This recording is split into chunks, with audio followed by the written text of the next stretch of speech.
I can't marry you. I'm in love with someone else. Those 8 words shattered the silence of St. Mary's Cathedral on what was supposed to be the happiest day of Rachel Morrison's life. I can't marry you. I'm in love with someone else. 300 guests sat frozen in the pews, their breaths caught in their throats as they watched the impossible unfold before their eyes. I can't marry you. I'm in love with someone else. The bride stood there in her $15,000 dress, her hands trembling as they clutched the bouquet of white roses that now felt like thorns against her skin. But what came next, what Marcus Davidson said next, would become the scandal that rocked Dallas society for years to come. I'm in love with your sister. The gasps were audible, faces froze in shock. Rachel's mother collapsed into her seat. Her father's face turned crimson with rage. Because in that moment, standing at the altar in front of God and everyone who mattered in their lives, Marcus Davidson did what no one could have imagined. He destroyed one woman to claim another. But let's back up. Let me tell you how we got here. How a love story turned into a nightmare, how betrayal wore the mask of romance, and how karma would eventually serve justice in the most unexpected way. Before we continue with this story, I need you to do something. If you're watching this, please subscribe to Folktales right now. Click on that subscribe icon to subscribe for free and turn on that notification bell.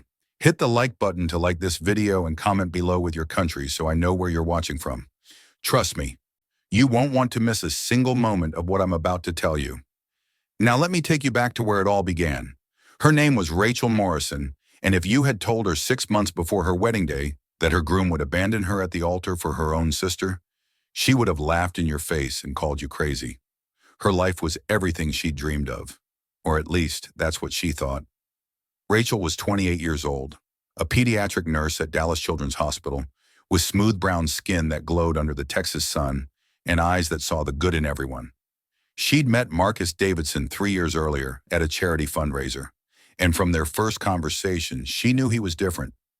Marcus was 32, a real estate developer with his own company, Davidson Properties. He was handsome in that classic way, tall, well-dressed, with a smile that made investors open their checkbooks and women turn their heads. But what Rachel loved most was how attentive he seemed, how he remembered the small things, how he made her feel like the only woman in the world. What she didn't know was that Marcus Davidson was a collector. He collected success, properties, status symbols, and Rachel, with her kindness and her solid middle-class family and her respectable career, was supposed to be his perfect trophy wife, until he met something he wanted more. Rachel's younger sister, Vanessa, was 24 years old, and everything Rachel wasn't. Where Rachel was nurturing and gentle, Vanessa was bold and magnetic. Where Rachel wore conservative dresses and minimal makeup, Vanessa commanded attention in designer clothes and red lipstick. She worked as a marketing executive and lived her life like she was always on stage. The two sisters had always been different, but they'd also always been close. Rachel adored Vanessa. She celebrated her sister's confidence, never felt threatened by it, never competed with it. That's why she never suspected a thing. It started innocently enough. Marcus would ask Vanessa for advice about surprising Rachel. They'd text about gift ideas, about the wedding plans, about keeping secrets from the bride-to-be.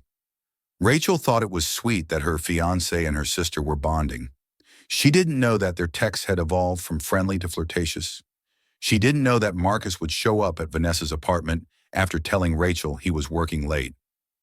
She didn't know that while she was picking out wedding invitations and tasting cakes and planning their future, he was building a completely different future behind her back. The affair had been going on for 7 months. 7 months of lies, of stolen moments, of betrayal so deep it would leave scars that might never heal. And Vanessa? She'd convinced herself this was love, that Marcus choosing her over her sister proved she was special, desirable, worth breaking every rule for. She didn't think about the woman she was destroying. She only thought about the man she was stealing. The wedding planning continued. Rachel was glowing, excited, completely oblivious to the conspiracy happening right under her nose. Her mother, Patricia Morrison, spent her life savings helping pay for the wedding. Rachel's father, Robert, a retired postal worker, took out a small loan to make sure his daughter had the perfect day. They invited 300 people, friends, family, colleagues, everyone who had watched Rachel grow up and become the compassionate woman she was. The day before the wedding, at the rehearsal dinner, Marcus stood up to give a toast. Everyone smiled, expecting the typical declarations of love and gratitude. "Tomorrow," he said, his voice clear and confident, "everything changes." Rachel beamed at him, her eyes shining with happiness. She had no idea he meant something entirely different. That night, Vanessa texted him, "Are you sure about tomorrow?" His response came immediately, "I've never been more sure of anything." She thought he meant he was sure about choosing her, but Marcus Davidson was playing a game neither sister fully understood yet. Saturday, June 15th, 2018, St. Mary's Cathedral in downtown Dallas. The sun streamed through stained glass windows, painting the white pews in colors of red and gold. Rachel stood in the bridal suite with her bridesmaids, her mother crying happy tears as she helped fasten the back of the wedding dress. It was a masterpiece, white silk with delicate lace, a cathedral train that flowed behind her like a river. She looked like a princess from a fairy tale. In the main hall, 300 guests settled into their seats. Marcus stood at the altar with his groomsmen, looking calm and collected in his custom-made tuxedo. Vanessa sat in the front row, wearing a burgundy bridesmaid dress, her hands clasped in her lap, her heart racing with anticipation for what was about to happen, because she knew. Marcus had told her the night before exactly what he planned to do. The music began. The bridesmaids walked down the aisle one by one. Then came the moment everyone had been waiting for. The wedding march started playing. Everyone rose to their feet. Rachel appeared at the end of the aisle, her arm linked through her father's. She was radiant, glowing.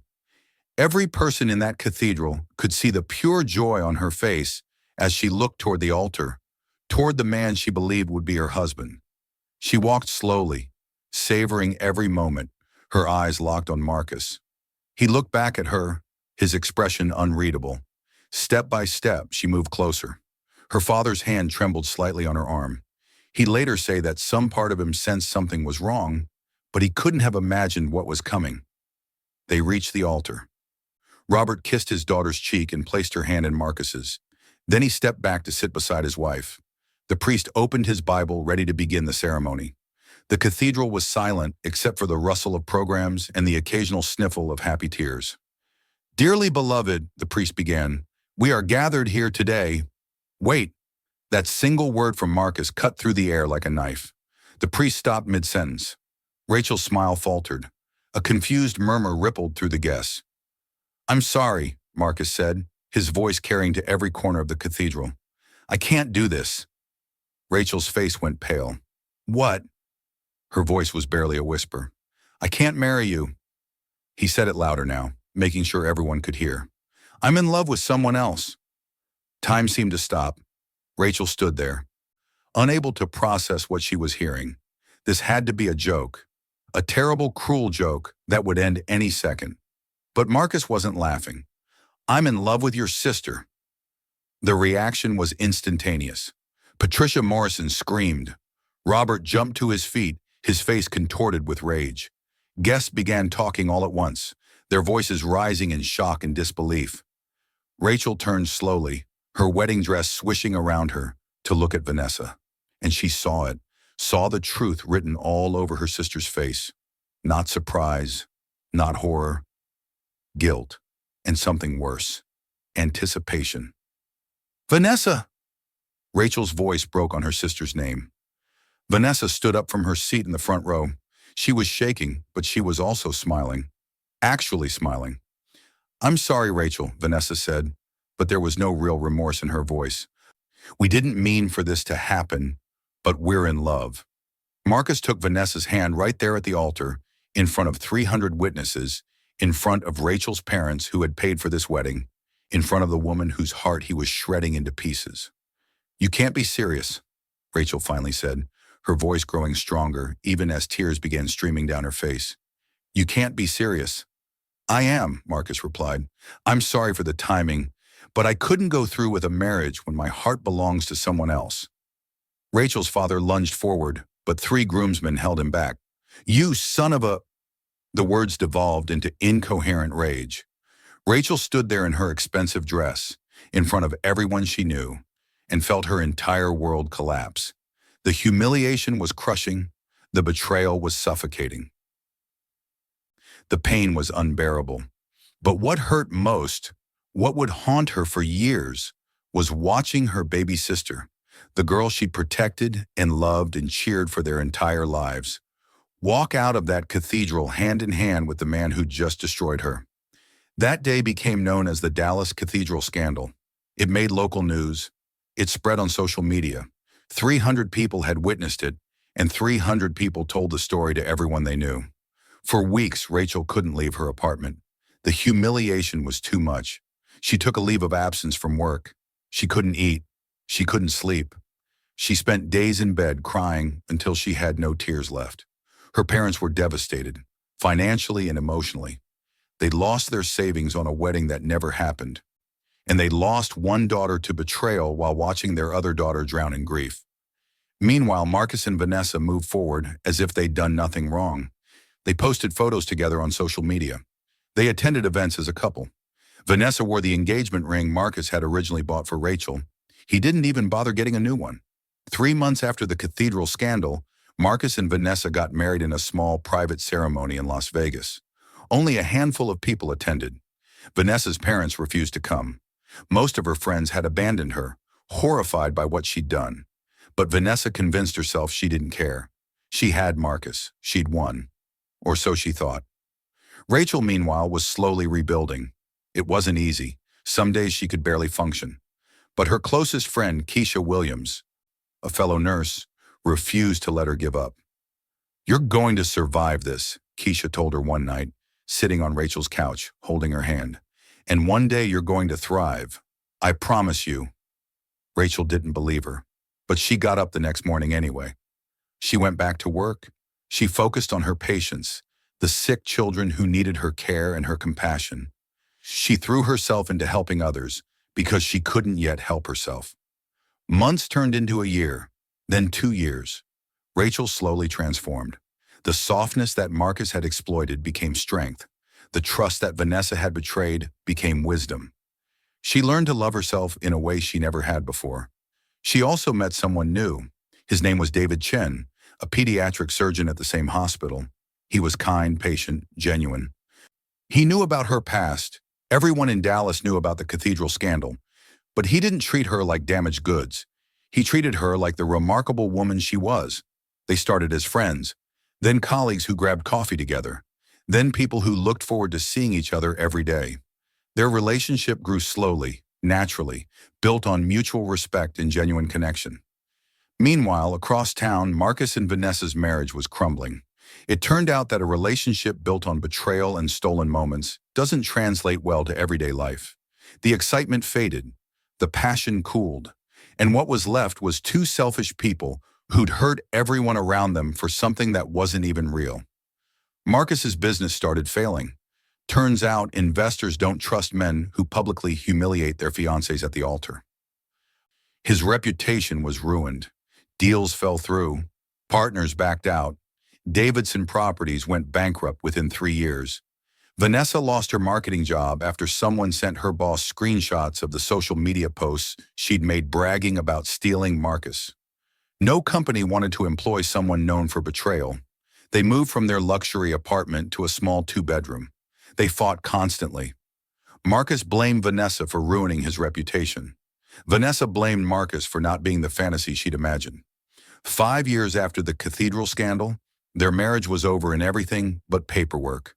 And that's when Marcus made a decision that would shock everyone all over again. He called Rachel. She didn't answer. He called again and again. He showed up at the hospital where she worked. Security escorted him out. He sent letters to her apartment. She threw them away without opening them. Finally, he caught her in the parking garage after her shift one evening. "Rachel, please," he said, stepping out from behind a column. "Just give me 5 minutes." She froze when she saw him. He looked nothing like the confident man who'd humiliated her 5 years earlier. His expensive suits were gone, replaced by cheap clothes. His cocky smile was replaced by desperation. He'd aged badly. Stress and regret had carved lines into his face. "What do you want, Marcus?" Her voice was calm, steady. She wasn't the same broken woman he'd left at that altar.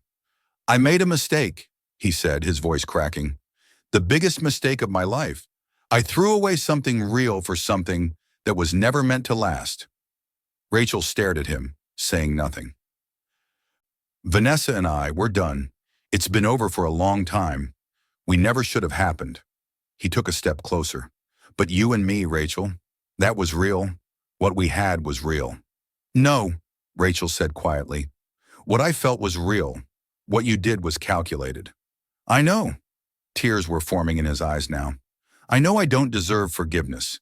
I know I destroyed something beautiful. But I've spent 5 years realizing what I lost. And I'm begging you." His voice broke completely. "I'm begging you for another chance." Rachel looked at this man who had once been her entire world. This man who had shattered her in front of 300 people.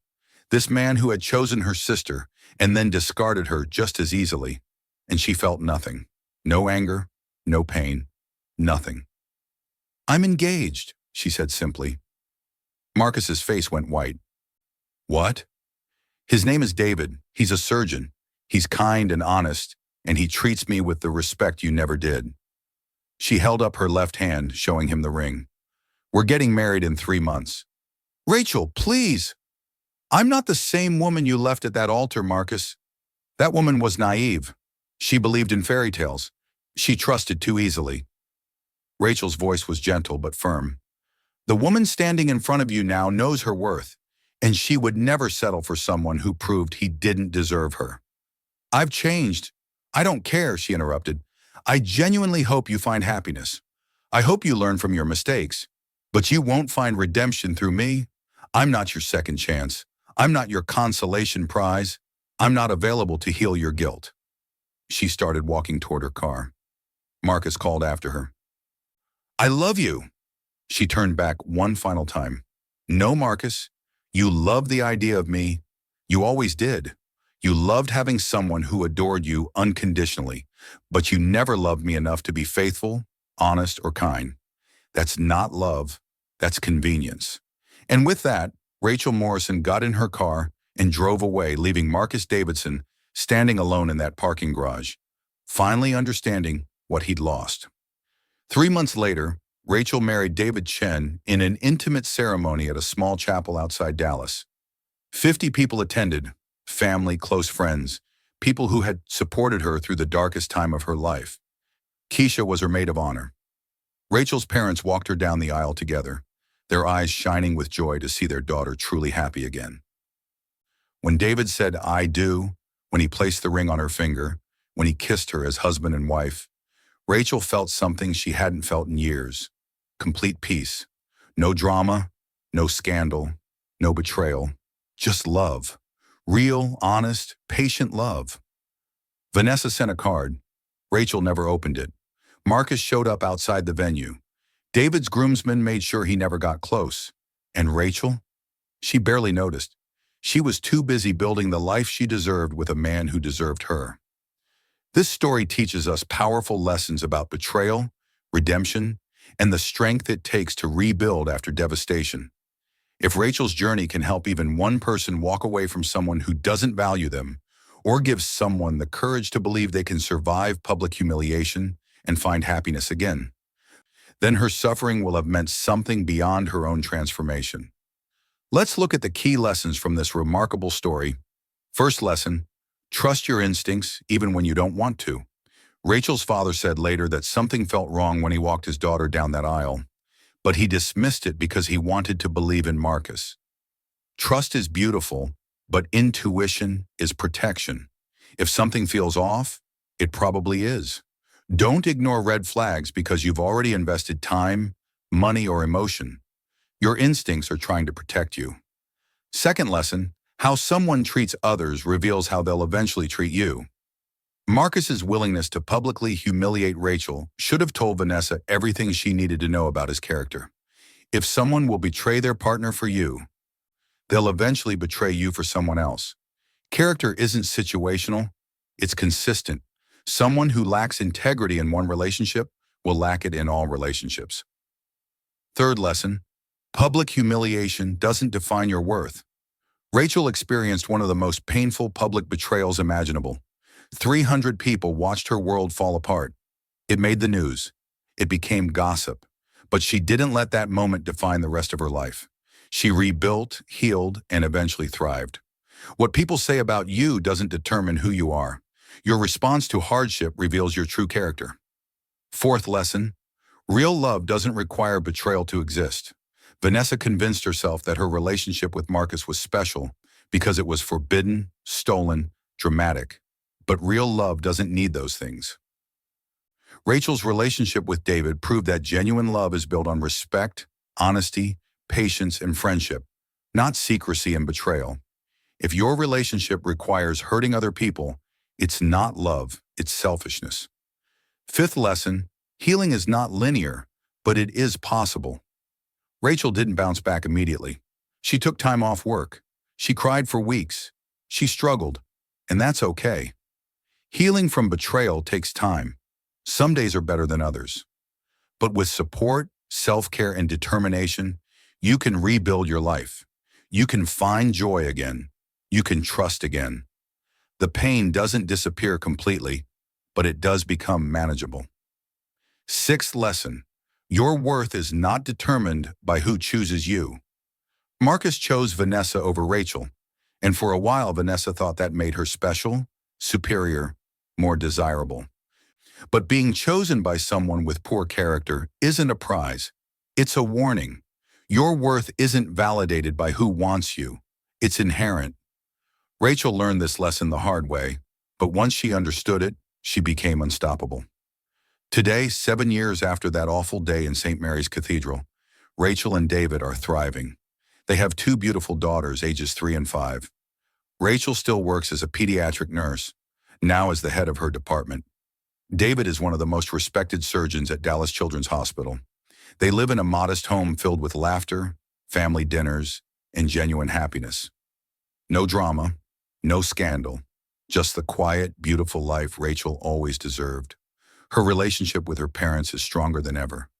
They see their daughter happy, healed, and whole. As for Vanessa, she eventually divorced Marcus and moved to another state, trying to escape the reputation that followed her. They occasionally exchange brief, awkward texts on holidays. Rachel has forgiven her sister, not because Vanessa deserved it, but because holding on to anger was like drinking poison and expecting someone else to die. Marcus Davidson's business never recovered. He works in property management now, a far cry from owning his own development company. He's alone, reportedly still single, still carrying the weight of the worst decision he ever made. If you're watching this and you're facing betrayal right now, whether from a partner, a family member, or a friend, please hear this. You will survive this. It doesn't feel like it right now. The pain feels permanent. The humiliation feels endless. But it's not. You are stronger than you think. You have more value than anyone who betrayed you could ever understand. And on the other side of this pain is a version of yourself that you haven't met yet. Someone wiser, stronger, more resilient. Don't let betrayal steal your future. Don't let someone else's poor character convince you that you're unworthy. You are not what happened to you. You are how you rise from it. Now I want to ask you something, and I want you to really think about it. If you were one of the 300 guests in that cathedral, what would you have done? Would you have stayed silent? Would you have confronted Marcus? Would you have comforted Rachel? What do you think the right response would have been in that moment? And here's another question. Did Rachel do the right thing by forgiving her sister, or should some betrayals be unforgivable?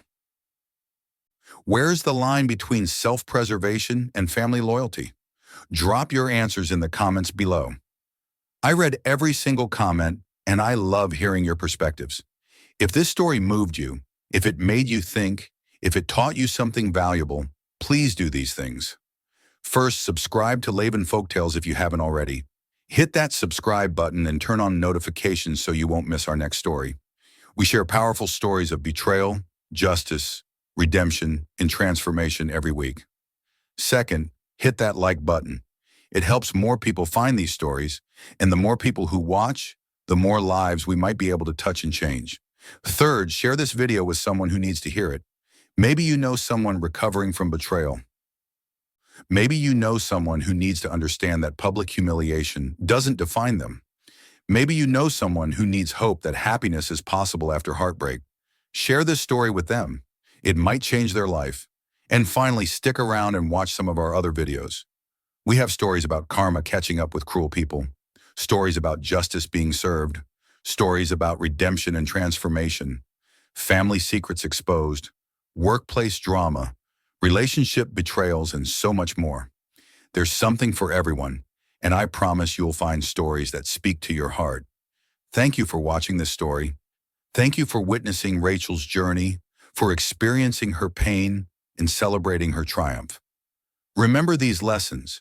Trust your instincts. Watch how people treat others. Public humiliation doesn't define you. Real love doesn't require betrayal. Healing is possible, and your worth is inherent, not assigned by who chooses you. Stay safe, everyone. Stay strong, and never let anyone make you feel less than the incredible person you are. This is Lavin Folktales. See you in the next story.